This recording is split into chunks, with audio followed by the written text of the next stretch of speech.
এই দেখো সকাল সকাল কি করছে। এই তুমি কি করছো? এখন তো আর বাড়িতে কেউ নেই যে তোমাকে বাড়ি থেকে খাবার করে দেবে, বাড়ির খাবার করে দেবে বা বাইরে থেকে খাবার কিনে এনে দেবে সকালবেলা। তো সকালবেলা উঠে ব্রেকফাস্টের ব্যবস্থা করবো একটুখানি স্যান্ডউইচ, কারণ নতুন সংসারে এখনো তেমনভাবে কিছুই গুছিয়ে উঠতে পারিনি, ঠিক আছে। তো সেই কারণেই অল্প কিছু কিছু করে কেনা হচ্ছে, সেটাই টুকটুক করে রান্না করছি। তো এখন সকালবেলার জন্য একটু করবো স্যান্ডউইচ, তো সেই কারণে সব প্রিপারেশন করছি, হয়ে যাক তারপরে তোমাকে খেতে দিচ্ছি। দাঁড়া, বুঝলাম ঠিক আছে, করে নিয়ে আমি রান্নাটা। হ্যাঁ, আমার কোনো হেল্প লাগলে বলো, খাওয়া ছাড়া। কোনো হেল্প লাগবে না। এ নাও, হয়ে গেছে। হ্যাঁ, সকালের স্যান্ডউইচ। এত সুন্দর স্যান্ডউইচ খাই না ভালো লাগে। কি স্যান্ডউইচ করেছো গো?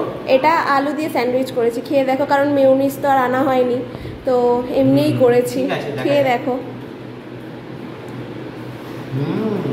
বেশ মজমজা, ভেতরে চাটনিটা খুব ভালো। ভালো হয়েছে? ইয়াম্মি।